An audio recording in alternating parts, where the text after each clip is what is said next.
Hello, everyone. We hope that you have all enjoyed a fabulous summer and are ready to get back to your family history research. This is the October webinar presented by the Essex County branch of Ontario Ancestors. My name is Linda Urquhart. I'll be your host for tonight, and we have team members that will be checking the questions for us tonight, too.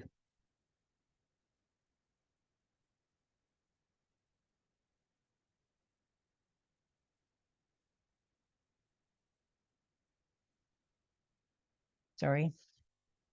Before we start, we'd like to acknowledge that the land on which the County of Essex is located is the traditional territory of the Three Fires Confederacy of First Nations, comprised of the Ojibwe, Ottawa, and Potawatomi peoples. These include the Huron or Wendat or Wyandot bands. As family historians, we look for the stories of the men and women who came before us. In doing that, we must acknowledge the mistakes of the past and consider how we can best support our local Indigenous communities. Thanks for joining us. Just a reminder that this presentation is being recorded and will be added to the Essex County branch YouTube channel. Also, everyone is muted and your cameras are turned off during the presentation. Questions will be answered following the presentation. Just post your questions in the chat box that you can see by hovering your mouse at the bottom of the screen, just like in that diagram. And for those that are first-time visitors to our webinars, the Essex County branch is one of 35 branches or special interest groups of Ontario Ancestors, also known as the Ontario Genealogical Society, which is the largest member-supported genealogical organization in Canada. It was founded in 1961 with its mission to encourage, bring together, and assist those interested in the pursuit of family history and to preserve Ontario's genealogical heritage. We encourage you to visit their website where you can do research for what they have on file about your ancestors, where you can register for their monthly educational webinars, and where you can view the family history products available in the marketplace. It is worth your while to investigate what is available there to assist you in your research. Our webinars are all via Zoom, and because of that, we have missed our in-person meetings where we could meet you and you could meet us and we could have informal chats and hear about your family history stories. Therefore, we've decided to have a meet and greet on Saturday, October 21st at the Windsor Public Library Local Histories Branch so that we can reconnect on a more personal level. As well, we can show you what resources we have in our collection and what the library has in its local history collection. We'll be there from 10 a.m. until noon, and some of us plan to go to lunch at a local restaurant afterwards, and we'd love to continue our discussions there. This past Monday, the City of Windsor presented the 2023 Heritage Award to the cemetery team of the Essex County branch of Ontario Ancestors. The team was recognized for their work at Windsor Grove Cemetery. The Essex Branch Cemetery team has been photographing and transcribing information on headstones and markers at Windsor Grove for the last 4 years. Their work includes cleaning headstones and unearthing buried markers.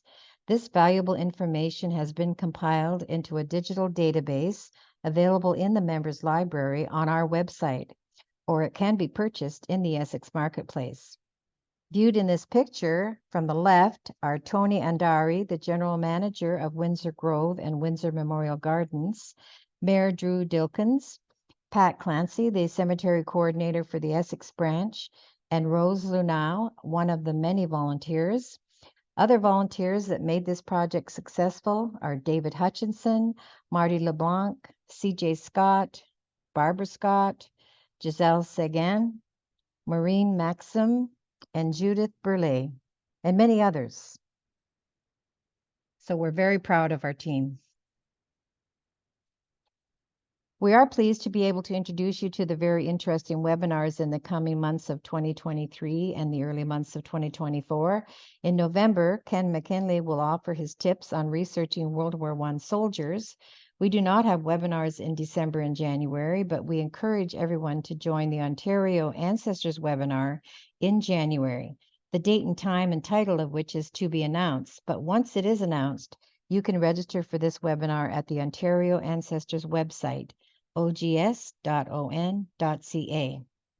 The first webinar of the Essex branch in 2024 will be in February, where Willow Key, a graduate student at the University of Windsor, will present her research on the McDougall Corridor in Windsor, Ontario. And we are currently finalizing some exciting webinars that we are sure you will enjoy in the spring. You can register for the Essex branch of webinars on our webpage or on the Essex branch Facebook group. If you are not a member of this Facebook group, just search for Essex branch OGS. Tonight's webinar is being presented by Lori Brett, the author of the book, The Rising Village, which traces the earliest days of settlement at Essex Centre from the 1830s to 1890. And just a little bit about Lori. She says that she has always been fascinated by local history, especially with old newspapers. She was raised by parents who had an ownership stake in the Essex Free Press, the weekly community newspaper in Essex, and her father was a municipal politician. Community news and local politics were always topics of discussion in her home. Lori herself was the editor and publisher of the Essex Free Press between 2004 and 2011. During that time, her partner, Art Rhino, developed a fascination with digitizing the microfilmed reels of the old newspapers and went on to digitize many of the historic newspapers in Essex County, including the Essex Free Press and Amherstburg Echo, the Leamington Post, and the Kingsville Reporter. Lori says that her book was made possible due to Art's digitization work. I don't know if any of you were there I think a couple of years ago now, but Art did speak on this topic at a previous Essex branch meeting. And some of you may regularly use the product of his work through our Digital Worlds INK or Inc. website for historic newspapers. I certainly do myself. Before joining the family-owned newspaper, Lori worked as a law librarian and legal writing instructor at the University of Windsor. More recently, she managed corporate communications for the town of Essex. She is currently conducting research for a new book related to the history of Essex between 1895 and 1905. And now I'm going to stop sharing my screen, and Lori's going to set herself up. Are you ready, Lori? I'm working on it. Okay, I've just stopped sharing, so you go ahead. Very good.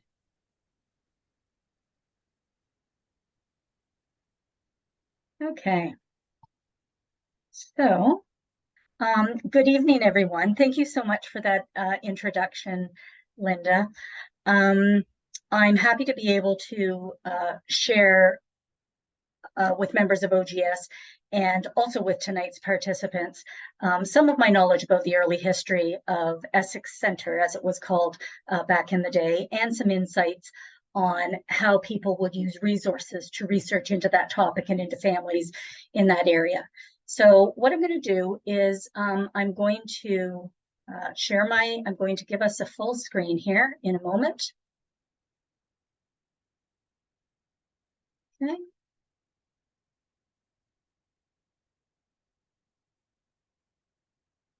Okay, can everybody see my first slide?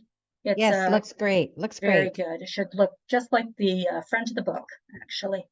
Okay, so here we go. So for context, I'd briefly like to take you back to 1792 when John Graves Simcoe was the first Lieutenant Governor of Upper Canada. And in that year, Simcoe defined the townships of Essex County, including the boundaries of Colchester Township. Here it's boxed in green. Geographically, the township stretched from the north shore of Lake Erie to the center of Essex County, but settlement activities were initially confined to the shoreline. 80 years after Simcoe's proclamation of 1792, the Canada Southern Railway laid tracks through the middle of Essex County, and you can see them here coming down from Tilbury through Comber, Ruscombe, Woodsley, Essex, and then coming out here at Gordon, just north, I guess, of Amherstburg, or maybe that's west of Amherstburg. After the first passenger train christened the tracks in May of 1873, the furthest reaches of Colchester Township began to attract settlers. That was 150 years ago. And so for that reason, 2023 is a landmark year for Essex Centre. So for today's talk, I thought that it would be fitting to focus on 1873, some of the factors that led to the village of Essex Centre rising up along Talbot Road West, and some of the resources that are particularly useful when conducting research specifically about Essex and its people. The title of my book and nearly all of the chapter titles were derived from written works describing the history of Essex Centre. And this slide contains some of the chapter headings that I took from quoted works. I'd like to focus for a moment on the phrase, the lonesome road. In chapter 4 of my book, I write about the Weigel stagecoach that traveled along Talbot Road West and the Sandwich Street Plank Road Company that came to own the road. Talbot Road West was described by one writer as the lonesome road, and that phrase comes from an important newspaper supplement that was published on March 5th, 1892 in the Toronto Daily Mail. And this is the first page of that article. You can see a photograph of our historic train station on the left-hand side of the page, and a portrait of James Naylor closer to the right-hand side of the page. James Naylor, just in case you've heard that name, was a community leader who owned a lumber operation in the town gristmill. He was also the town's second mayor. A mural on the outside wall of the old Home Hardware bears witness to that lumber operation that started on the Home Hardware property in 1882. Our Home Hardware has moved out towards the number 3 bypass.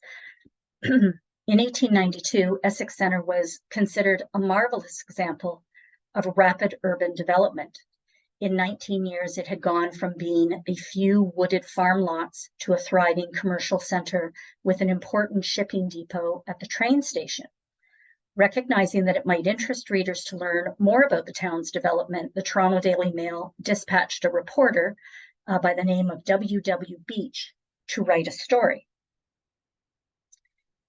You'll notice that the article itself has no byline. Usually it will indicate today we would see newspaper articles with the name of the reporter, the journalist who wrote it. But we know that Mr. Beach wrote this article because of an entry in the Amherstburg Echo that alerted readers to his identity. And this is a clipping from the Amherstburg Echo, December 18th, 1891. It says, W.W. Beach, a representative of the Toronto Mail, who has been here for several days for the purpose of preparing an illustrated supplement of Essex for his paper, is meeting with encouraging success. In addition to street views and views of our schoolhouse and churches, the railway station, and portraits of some of the leading men of the place, the supplement will contain most of our industrial buildings, business blocks, and residences. So Mr. Beach visited Essex, met with town officials and prominent businessmen. He took some photographs of key commercial properties and homes, and then he returned to Toronto and wrote this descriptive essay about the settlement's origins. And this essay is rather critical to our understanding of Essex Centre's history, and it was Mr. Beach who described Talbot Road West before the arrival of the railroad as the Lonesome Road. Now, I thought I would just share some of these photographs with you. The Toronto Daily Mail supplement is important to the history of Essex because it contains these photographs of buildings that were demolished or lost to fire a long time ago. It also contained portraits of important community leaders like Mr. Naylor, who are at risk of being forgotten. And it included details about the earliest days of settlement along Talbot Road. And so just for your curiosity, I'll just tell you a little bit about these 4 buildings. The first one on the bottom left was the original public school building dating back to 1877. It was on the corner of Laird Avenue and Alice Street on the property today occupied by the Masonic Temple. And in 1893, in January of 1893, a very cold winter, I understand, it was destroyed by fire. Next, just above it is the Dunstan block. It was built in 1885 by Edwin Dunstan. He was a sawmill owner in the former reeve of Colchester North Township, and it was by far the grandest building of its time in Essex, and briefly served as the meeting place for town council meetings. In 1961, it was sold to a wrecking company for a sum of $5, and it was demolished to make way for Nightingale's IGA grocery store, which today houses Schinkel's new meat market. The Allen Brothers store is off to the right at the top. It was built in 1876, and it has an annex on the left. They are still recognizable on Talbot Street today because the annex is Main Street Diner, and Allen Brothers store was until recently an Italian restaurant, and now it's a new Indian restaurant. And then the corner in the bottom, for those of you who know downtown Essex, you might recognize this because this is the corner of Talbot and Center Street where today's Essex Flower Basket has operated out of this corner property for probably the last 20 or 30 years. A successful shop owner named J. Oliver Peck built this two-story building on the corner of Talbot and Center in 1883 for his dry goods business. And 2 years later, William Richardson built his hardware store on the adjoining property in an architectural style that complemented Peck's store. So together they were frequently called the Peck and Richardson block. The original corner building was consumed by fire in 1914, and the building that stands today dates back to the time of its reconstruction. It looks very similar to this building, but it's not quite as ornate. So the reason that I've started with the Toronto Daily Mail supplement is because we wouldn't have these early photographs and descriptions of key commercial properties without the Toronto Daily Mail. And similarly, I'd like to make a similar point about the Amherstburg Echo because I never would have pieced the facts together about Mr. Beach and many other civic issues and many biographical summaries of individuals, early settlers in our area, had I not read every issue of the Amherstburg Echo from 1874 to, well past 1890. Sadly, only a couple of early newspapers from Essex Centre have survived. The existing archive of the Essex Free Press only begins in 1895. And for that reason, the Echo is one of the most important cultural resources we have for reconstructing the history of Essex Centre, but also for many other communities in Essex County. Now, I've jumped ahead a little bit in time to introduce the Toronto Daily Mail and to talk about the significance of the Amherstburg Echo. But I'd like to go back in time and talk about how the first settlers came to live on Talbot Road West. I'm sure that many of you know that the Talbot Road was named after Thomas Talbot, a former British military officer who settled in Upper Canada in the early 1800s after he received a large grant of land for his service to the Crown. In the 1820s, Colonel Talbot obtained permission to survey and settle the Talbot Road from Mercia Township to Sandwich, and his surveyor was Mullen Burwell, a prodigious surveyor who marked out a succession of 100-acre lots on either side of the road. In the late 1820s and early 30s, Colonel Talbot began to assign these lots to worthy applicants.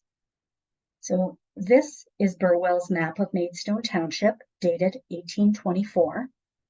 The townships are identified. You can see Colchester, Maidstone, Gosfield, and the tail end of Sandwich Township on the left. Talbot penciled the names of settlers on the map as he assigned them. This map includes lots along Talbot Road West right here, and also County Road 46 today, which was at that time called Middle Road. Although this is a map of Maidstone Township, we can see Colonel Talbot's handwritten notations for two lots in Colchester Township, lots 282 and 283. And the importance of these maps, well, these maps have been incredibly important to me and very useful to me. So I'm down here in the bottom section. The two lots that I'm particularly concerned about, lot 282 and 283, are here enlarged. At the bottom right-hand side of the map, you'll see the names of Joseph Irwin right here on the north side of Talbot Road, and you'll see the name Hugh Morgan on the south side of Talbot Road. The property that these two lots today would comprise, it's the property from Laird Avenue and Arthur Avenue, where we have our no frills, to Fairview Avenue and Holy Name of Jesus Church, which is quite a wide, long span of property. The Irwins were longtime residents of Essex. We even have a road named after them, Irwin Avenue. But Hugh Morgan did not stay long enough to obtain title to his land, and he was succeeded by James Weigel, whose name appears on later maps. The other lot, lot 283, was patented by Ashel Tryon on the north side, Tryon, and on the south side by Thomas Story, Storey. And this property basically goes from the Southland Plaza at Laird Avenue and Arthur Avenue all the way over to the Maidstone town line, or nearly to the Maidstone town line, where the Royal Bank is today. A portion of lot 284 right here was originally patented by John McAllister. It's the property where our beer store is today. It was sold in 1857 to a man named Timothy Jones, and his son Albert, later in life, donated over 3 acres of land for construction of the first high school in rural Essex County. That would be the first high school outside of Windsor, and Essex District High School continues to occupy that property to this day.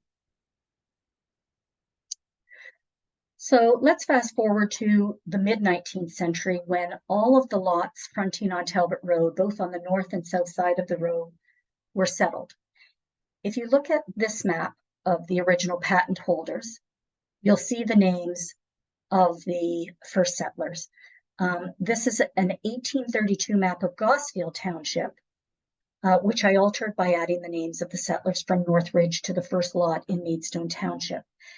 And I sorted it all out by spending days and weeks examining land petitions on the Library and Archives Canada's website, and looking at historic land records on the Provincial Land Registry website. And this is how I was able to identify the first patent holders. Like Burwell's 1824 map of Maidstone Township, this map of Gosfield Township also included the Colchester Township lots, which I boxed in blue.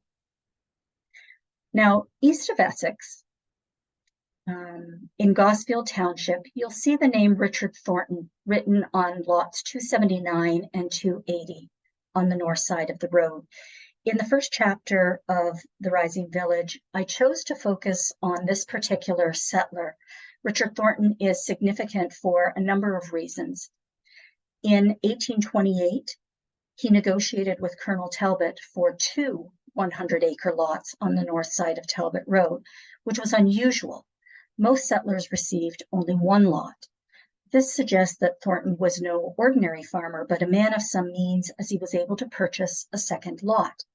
And in time, Thornton came to own 3 additional 100-acre lots, 280 on the south side of the road. He obtained the original patent to lot 280. And then he also purchased the neighboring lots from Archibald Brown and from George Fulmer. And this gave him nearly 500 acres of uninterrupted land. He also came to own a portion of the Talbot Road that he lived on, and it became a toll road. Now, how do I know this? I know this because of a resource that many of you are probably quite familiar with. So the commemorative biographical record is a large and impressive tome containing alphabetized biographical sketches of many of the earliest families of Essex County. It was published in 1905, and it contains a wealth of information collected directly from early settlers or their descendants. Some of the information is factually suspect or exaggerated, but sometimes it's shockingly accurate. Richard Thornton is mentioned in 2 entries in the biographical record. His son George Thornton received an entry, along with his grandson, C. Scott Thornton. And a couple of sentences in C. Scott Thornton's entry, which I've produced here, sent me on the hunt for more information in the early stages of my research. And I'll just read you part of the second paragraph. It says, Richard Thornton, C. Scott Thornton's grandfather, came from England and settled in the state of Pennsylvania. He married a Miss Harrison and afterwards moved to and settled in the township of Mercia, county of Essex, Ontario, where the town of Leamington now stands. In the year 1828, he bought what is now known as the Talbot Road from the government and moved with his family on the present homestead 10 miles from the nearest neighbor, being one of the first English settlers there. He afterwards sold the road to Alexander Cameron. Now, the first statement I questioned was the 10 miles statement. According to this entry, Thornton lived 10 miles from the nearest neighbor. Now, when I started my research, I knew that human settlement was sparse along Talbot Road, but I thought 10 miles from the nearest neighbor seemed like an exaggeration. Weren't there other settlers along Talbot Road around the same time? Is, really what went through my mind. Colonel Talbot was actively settling Talbot Road West in the latter half of the 1820s, so it stands to reason that Thornton would have had neighbors. And this is what took me into the land petitions and the land records, and I realized that he did indeed have neighbors that were closer than 10 miles distant. So I concluded that the statement might have been handed down from one generation to the next in order to express the sense of isolation that the first settlers would have felt.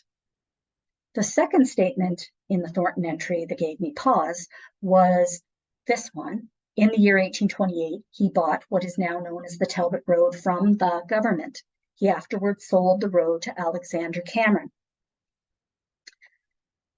So, of course, I had to dig and do some research into Alexander Cameron. Many of you may know the name Alexander Cameron. He was a Windsor lawyer, a well-known land speculator, and a very shrewd businessman who eventually owned the portion of Talbot Road that passed through Essex, the same road that Richard Thornton initially owned, or at least part of it. His ownership of the toll road was of special interest to the early residents of Essex Centre because he built toll booths at strategic locations and he paid various individuals to collect the tolls along the road.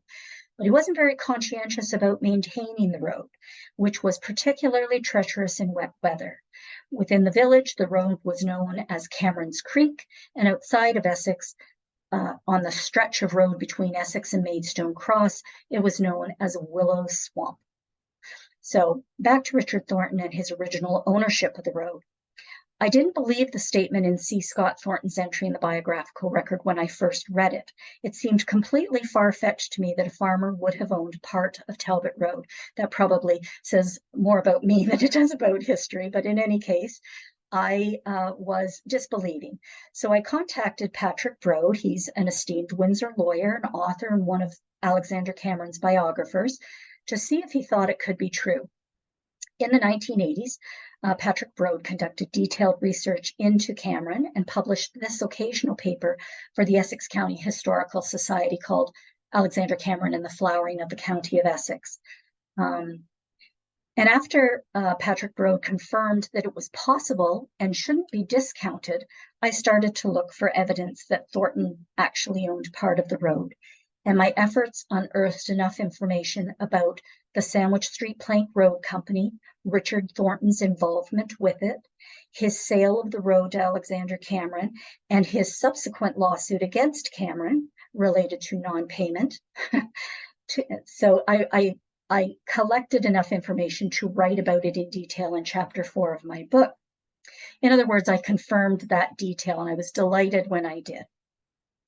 I also wrote about the burning of the toll gates, and that's chapter 12 of my book. Citizen complaints about the condition of Talbot Road and the collection of tolls appear frequently throughout early newspaper reports. The complaints and animosity towards Alexander Cameron carried on for decades until residents took matters into their own hands during the summer of 1896 and burned the toll gates down. The burning of the toll gates is the subject of a mural on the back wall of Shinkel's Old Meat Market. The photograph you see here is a cropped version of the full mural, but the flames surrounding the little toll booth are visible. So had the railway never come to Essex, the toll gate enterprise might not have been so lucrative. In order to understand the impact that the railway had on settlement patterns, we need to have a basic understanding of railway history in Essex. This is a photograph of a map preserved by the Windsor Community Museum. It shows the 3 toll gates on Talbot Road, one at Oldcastle, another at Maidstone Cross near the church, and a third at Gosfield Town Line near today's Foodland. I've added 3 colored lines to the map, and here's the background to the placement of these lines. In the late 1850s, the Canada Southern Railway expressed an interest in laying tracks through Essex County and began to consider possible routes from Tilbury to Amherstburg. At that time, Windsor was not the going concern that it was soon to become, and river crossings happened in several locations, including at the end of Texas Road. The railway company's goal was to connect Buffalo, New York, and the American Eastern Seaboard to Chicago and the American Midwest. And they wanted to do this by taking a shortcut through Canada and then crossing the Detroit River near Amherstburg using a series of bridges to cross the islands in the river.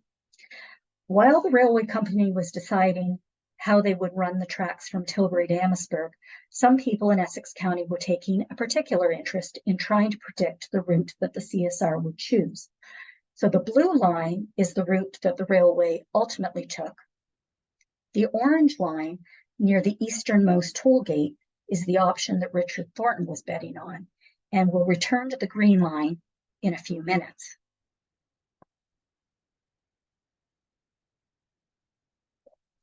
In 1958, the Essex Free Press reproduced an article that had appeared in the Essex Centre Chronicle in July of 1881. The Chronicle was the settlement's first newspaper, but unfortunately, there are only 2 known copies of the paper that have survived, along with this reproduced article. This article from 1881 was published only 8 years after the first train passed through town. And if you're concerned about the authenticity of the sources that you use, it seems to me that factual authenticity is usually the best closer to the time period in which something happened. So 8 years after the first train went through Essex, this was written about the early years. And it says, many years ago, the Canada Southern Railway was surveyed along several lines of route before the final selection was made. The traveler passing between Essex Centre and Cottam will notice the clearing through the woods on each side of the highway where the railroad was laid out in the early days of the enterprise.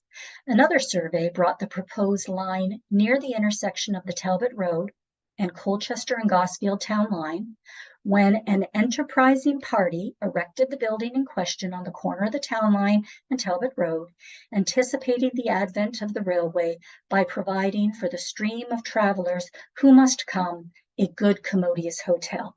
This would have been about the year 1859. However, the railway came not, nor the travelers, and the splendid building stood until 1873 unfinished and unused, a striking monument of the uncertainty of human foresight and calculation. I absolutely love the way they used to write. We don't write like that anymore. So the enterprising party who built the good commodious hotel was Richard Thornton. It was his property. And in a move that may have been a bid to entice the CSR to select the route that passed through his property along the Gosfield Town Line, Thornton built a spacious but unfinished hotel. Thornton's hotel sat unfinished and unused for a period of 14 years until Alexander Cameron, the toll road owner, purchased the building from Thornton in 1873 and moved it from the Gosfield Town Line to the corner of Cameron Avenue. Today we know this property as the site of the Royal Canadian Legion. When it opened, it was called the Royal Hotel. And I've only seen 2 photographs of the Royal Hotel. This one appears on page 85 of my book, and this is what the hotel looked like in 1905 when a Calathumpian parade passed by. Now, Calathumpian parades were very popular in the early 20th century, and they generally included a band playing discordant music, and I think everyone could just join in. In any case, this was what the Royal Hotel looked like. Richard Thornton died in April of 1874 at the age of 79, 1 year after Cameron's Hotel opened. So I just need to refresh your memory about the Green Line. Richard Thornton and Alexander Cameron weren't the only ones keeping tabs on what the railway was going to do. Gordon Weigel, the stagecoach owner and operator, was doing the same thing, and the Green Line is the option that Gordon Weigel was banking on. This map, and I may be boring you with the maps, but it is only through the maps that we can really understand the development of Essex Centre, in my mind. This map comes from the Illustrated Historical Atlas of the Counties of Essex and Kent from 1880-81. It's an oversized book. I'm sure many of you are familiar with them. There are a whole series of them. It's an oversized book with extremely small print, but it contains a great deal of factual information, maps listing some property owners, and 2 directories. One of them is a directory to the subscribers to the atlas, and the other is a listing of property owners or occupants. And luckily, it's been digitized, and you can find copies on the internet. You can enlarge it to read the text. I've altered this map to show the names of some of the earliest settlers in this section of Talbot Road. So you'll see Irwin, Weigel, Tryon, Brooker down here in the bottom right-hand side. But then I wanted to trace the property owners further along. You'll also notice that I've labeled this map Greenfield. The Greenfield settlement was located just west of Essex, between the bend in the road at Countryside Chrysler and the Wilson Side Road. And the name was attached to it later in time, but it didn't stick.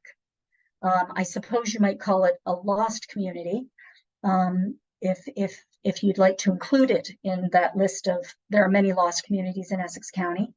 But in order to speak and write about it effectively, it's really useful to call this area Greenfield. Now, in the spring of 1870, Gordon Weigel purchased 2 acres of land from Alexander Taylor. That would be lot 287. And he built a frame-structured hotel on this property called Palmerston Villa. It was a useful addition to the small community because the community already contained a log schoolhouse, a Methodist Episcopal place of worship called the Swamp Church, due to its location in the Willow Swamp, and a stagecoach stop with a barn for switching out Weigel's horses. I write about the condition of the road, the stagecoach extensively in the first half of my book.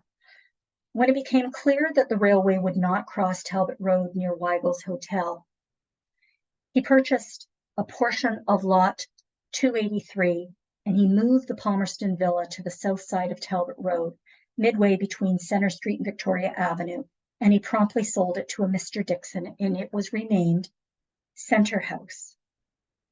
So that was at the very end of 1872. He moved it, if I can show you from here, down to right in here. In 1880, the hotel was renovated, expanded, and it was renamed American House. And finally, in 1898, it became the Grand Central Hotel. And if you're familiar with Essex, you will know the Grand, as it has always been called. On this slide, I simply show you 2 images of the hotel. The sketch on the left is a sketch from John Johnson's brief sketch and short history of the town of Essex from 1889. Johnson was the owner of the Essex Liberal, one of the early village newspapers, and it was in fact the predecessor of the Essex Free Press. And he sketched, I assume he sketched, he didn't give credit to anyone else, but in any case, in the brief sketch, He included sketches of people and of places and buildings. So the American House is here on the left, and then you can see it, the similarity to the picture on the right, which is a photograph of the Grand after the natural gas explosion on Valentine's Day in 1980. The building was deemed unsafe and had to be demolished, and some of you may remember that building. So I'd like to say a few words about Johnson's brief sketch. It's an indispensable booklet, about 30 pages long, has an impossible title, and that's why I just call it the brief sketch. Written in 1889 by John Johnson, then the owner and publisher of the Essex Liberal, later the publisher, I think a long-term publisher of the Leamington Post. Although his tenure in Essex was brief, only 1 year, Johnson managed to provide us with some of the most important details about the settlement's origins, including this quote.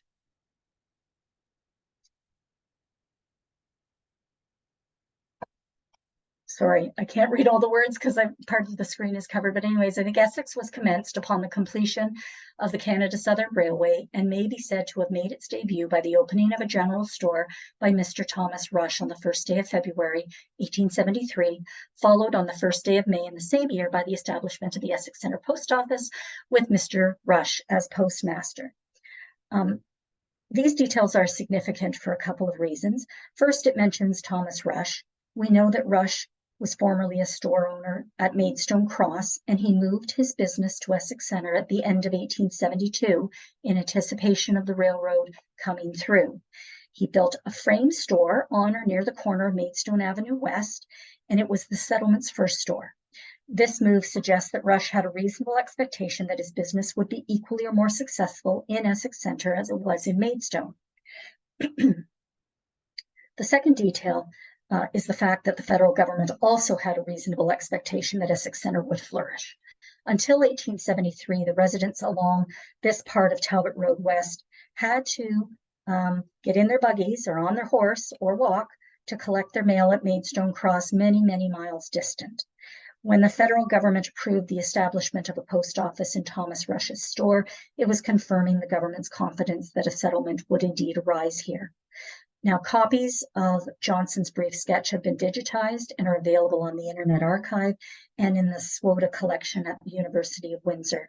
That's the Southwestern Ontario Digital Archive, a very useful resource. When the first passenger train traveled through Essex Centre on May 20th, 1873, the Royal Hotel and Centre House were just barely ready to accommodate travelers. I'd like to be able to say that the train passed right by and stopped at today's historic train station pictured here, but that would be factually inaccurate. This beautiful Michigan Fieldstone station was only open for business in 1887, which was 14 years after the first train rolled through. When the train passed through Essex in 1873, there was no station. In fact, it didn't even stop at this location. It actually stopped where the tracks intersected with Maidstone Township, and that's the large circle right here. Today's train station is approximately right here. The original passenger stop was about 1 kilometer from the closest public accommodation at the Royal Hotel. It was about a 12-minute walk along the town line, according to Google, and perhaps there was a shortcut path that would later become Cameron Avenue, named by and for Alexander Cameron. Excuse me. John Milne, a new arrival to Essex Centre in the spring of 1873, would be instrumental in getting the train to stop near the crossing at Talbot Street.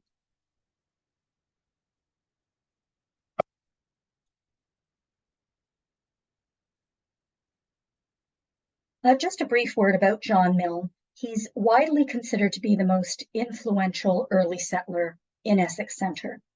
He arrived in Essex Centre during the spring of 1873 on horseback, and that's because the CSR tracks were still being laid and the first train had not passed through town.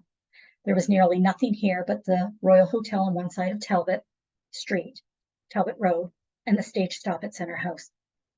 Shortly after he arrived, he partnered with James Irwin, the son of Joseph Irwin, one of the original patent holders, and they purchased a failing sawmill that is on the property that today houses our No Frills. It was the Southland Plaza.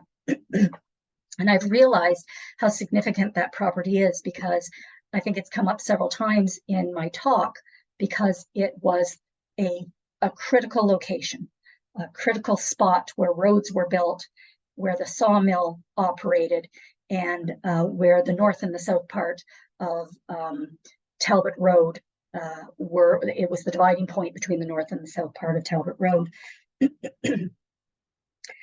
By the time that John Mill was acclaimed as the newly incorporated town's first mayor in 1890, he had turned his sawmill into a large manufacturing operation and had built a 3-story building on Talbot Street near Arthur Avenue called the Essex Industrial Works. And this is a colorized photograph of the industrial works when sidewalks were being laid. I can't rightly tell you what the date of the photograph is.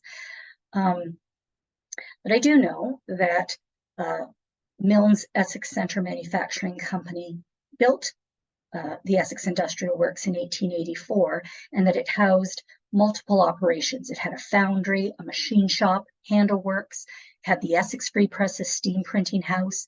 It had an engine and boiler works, John Hicks's furniture factory, and Lang Brothers planing mill. For a brief period of time, one of its upper floors even served as a roller skating rink. The building was converted to a canning factory in 1905, but it was demolished in 1942 to make way for a modern canning facility for Stokely Van Camp.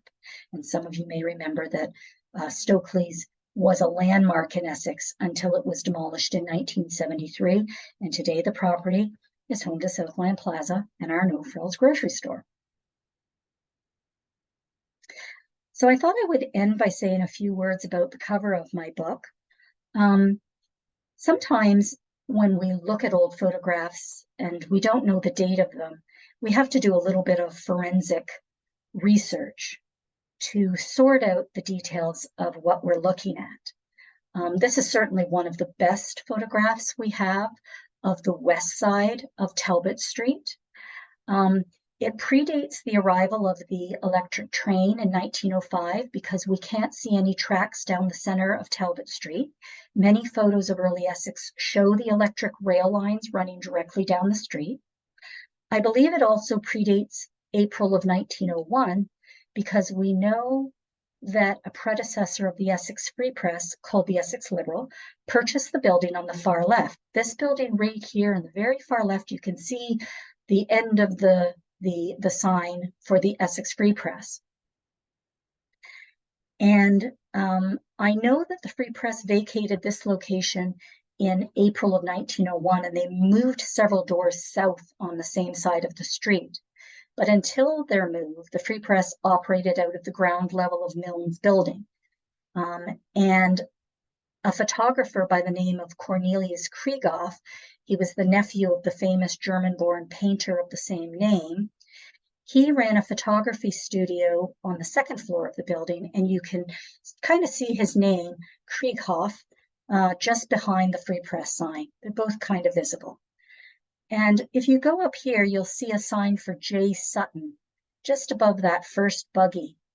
And I know that in August of 1899, the Windsor Evening Record reported that John Sutton and his nephew had started a furniture store and undertaking establishment in the Dunstan block. And that's this 3-story building that you see here. The photo clearly postdates the arrival of John Sutton's furniture and undertaking business in August of 1899, and it predates the Free Press's move in April of 1901. So it's truly a turn-of-the-century photograph of Essex, and sadly, virtually none of the ornate 2- and 3-story commercial buildings continue to exist today. They were all victims of fire or demolition. So before I let you go, or before I answer any questions you might have, I'd like to mention that I'm currently researching Cornelius Krieghoff, the photographer who lived in Essex from 1894 to about 1905. His uncle, also named Cornelius Krieghoff, had become famous for his paintings of 19th century life along the St. Lawrence River in Quebec. and his works are, they hang in art galleries, in our National Gallery, in the Ontario Gallery. I'm sure they hang in many galleries. Here's an example of a Krieghoff. This is my grandfather, Richard Ruddy Brett, on the left, and his partner, William H. Auld. The photo was taken on the day that Brett and Auld purchased the Essex Free Press in 1895. Both had learned the newspaper and printing business at the Amherstburg Echo, then owned by Auld's brother, John A. Auld, in partnership with William Douglas Balfour. And Balfour and Auld both served as provincial members of Parliament. Krieghoff helped Brett and Auld mark the occasion by tilting their hats in this jaunty kind of relaxed way and capturing the excitement and optimism of the moment. And he was a special photographer in that respect, because most photographers did very simple, what do I want to say? Well, people didn't smile in their photographs, let's say. And Krieghoff had a way of bringing out people's personalities. So I'm in search of photographs that Krieghoff took in Essex County, and I'd love to hear from anyone who discovers that they have a Krieghoff in their possession. You generally know it because the backing board is almost always embossed with a mark like this. You can see that it says Krieghoff. Sometimes he changed the script, but he always had an embossment on all of his photographs. Okay, now you can reach me through the Rising Village Facebook page or by email at this address. I just thought I would throw this up here if you were interested in the book. It is at all of these locations in Essex County. I'd be very happy to hear from you. I'm going to be signing books at River Books in Amherstburg on Saturday from noon to 3 p.m. and I'd love to see you there. Now, I want to thank the Essex County branch of OGS for inviting me to speak today. I feel very honored that they have included me in their monthly roster of speakers. And I'd like to answer questions, but I'm a little technologically challenged, so I'm just going to try to escape for a moment let me just see what I can do here. Okay, and I'm back.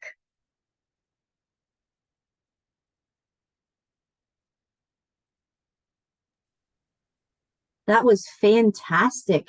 Your use of the maps was wonderful. I'm a visual person, so it really helps to sort of get a gist of where the area that you're talking about. Awesome. That's great. Right now, there's no questions. Okay. Linda, I don't know if did you have a question or anything pop up? Well, I was going to say that like we have the birth, marriage, and death notifications from the Amherstburg Echo on our in our members library, but the whole page, like you read everything that was going on, like so you read all the issues. So are those all available on our Digital World Inc.? They are. Yes, they are. And in time, they've all been digitized from microfilm. The quality of the microfilm is not always great, but in time they will be replaced with better quality copies of the Amherstburg Echo. And of course, the Essex Free Press is there, the Kingsville Reporter, Leamington Post, some of the older papers, like from the time of the rebellion. The newspaper back then was the Western Advertiser, something like that. Yes, I did read the papers. I'd like to say I read them cover to cover, but I didn't always do that. I read all of the advertising, looking for anything associated with Essex, clipping things as I found them.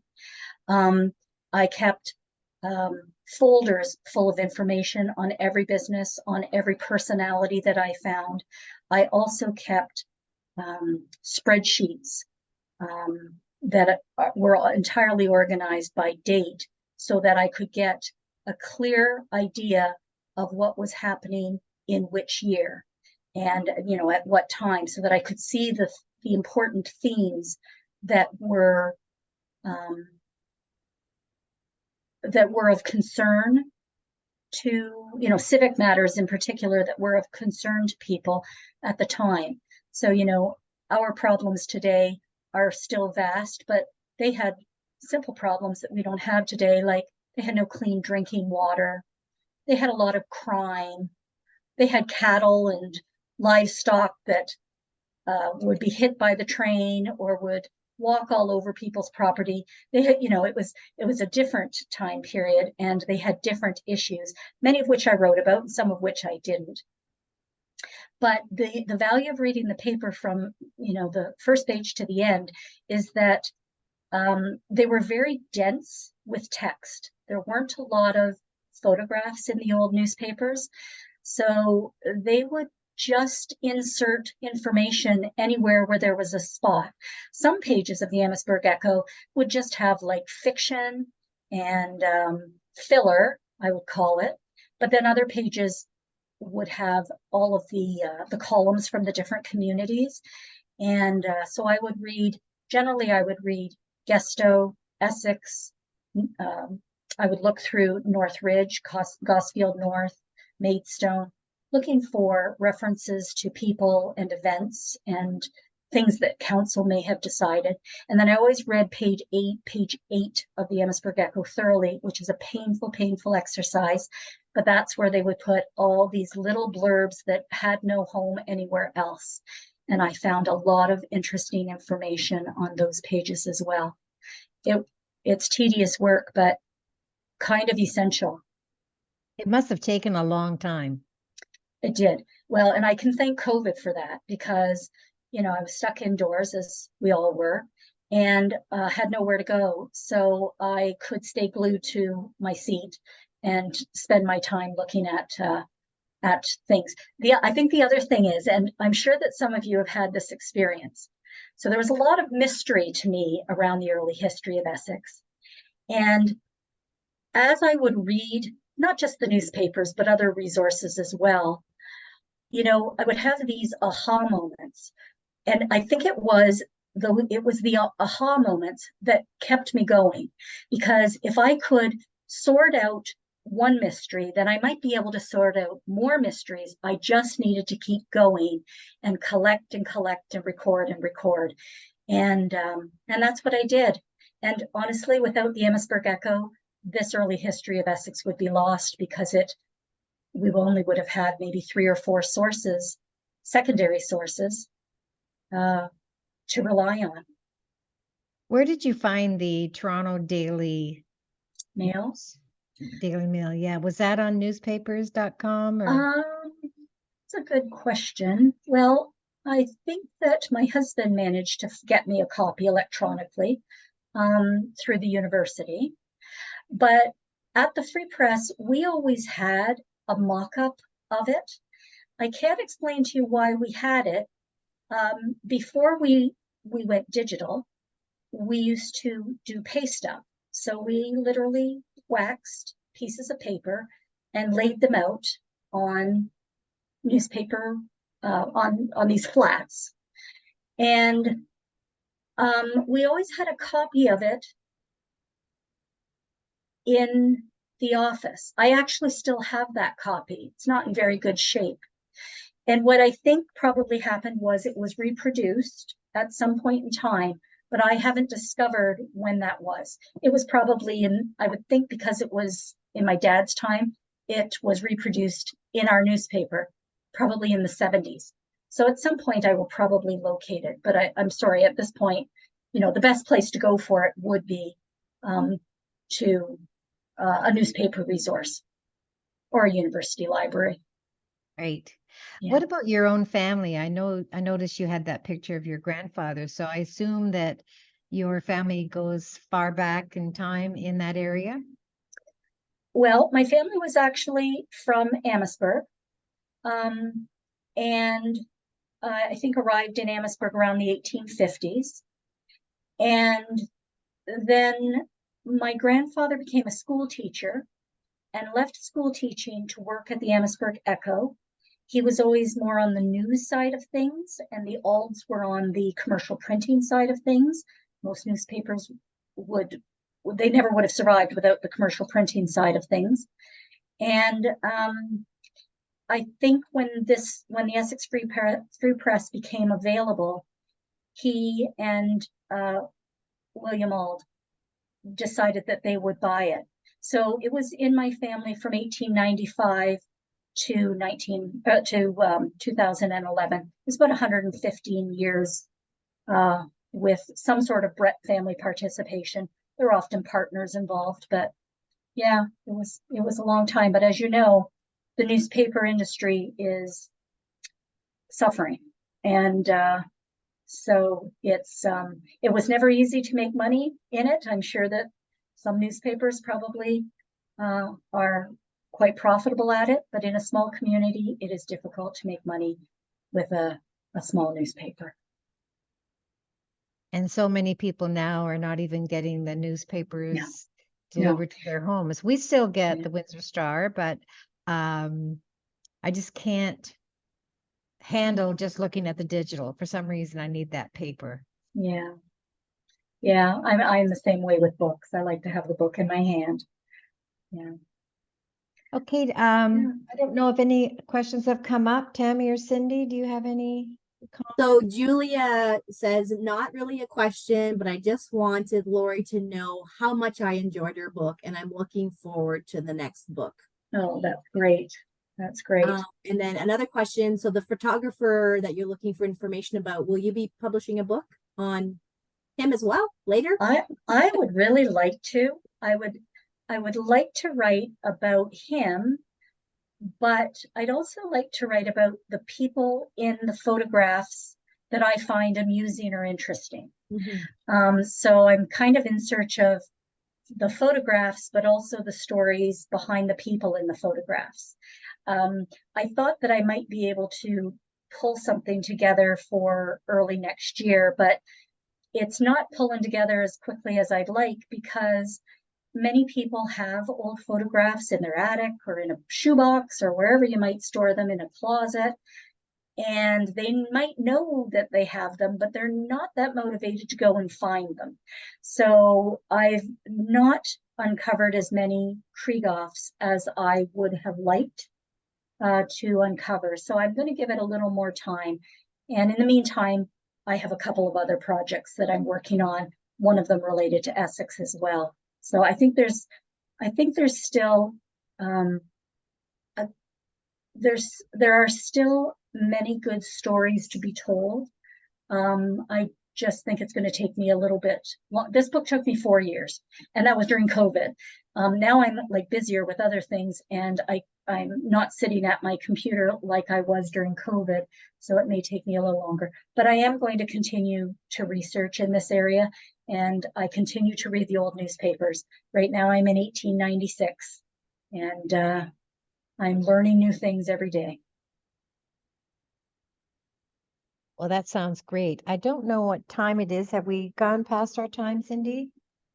It's 8:04 and there's no other questions, so you're good to Well, wrap up. I do want to thank Lori for that great presentation. It really is inspiring. It makes me want to go and read some newspapers really quickly and find something. And we do look forward to the new book. So we're going to have to get you back when you've got that all settled and Sure. published, and we'd like to hear more. I mean, it was just very interesting, the pictures, the maps. It was just a great presentation. We really thank you. Awesome. Well, thank you very much, and thank you everyone for listening in tonight. Do you ever have any last minute comment you'd like to make before we leave, before we say goodnight? Well, no, I hope that everyone enjoyed it, and please reach out if you would like to know more, either about the book, my research, somebody that you know, one of your ancestors that comes from Essex, or if you have a Krieghoff, I'd love to hear from you. Great. Okay, then. So everybody will see you. Well, we won't really see you until November, when we have Ken McKinley coming to talk about World War I research. soldiers research. I'm looking forward to that. And so I just like to say good night to everybody. Good night, Lori. Thank you. Good night, Cindy and Tammy. We'll see you in a month. Bye for Okay, now. thank you. Bye-bye. Bye.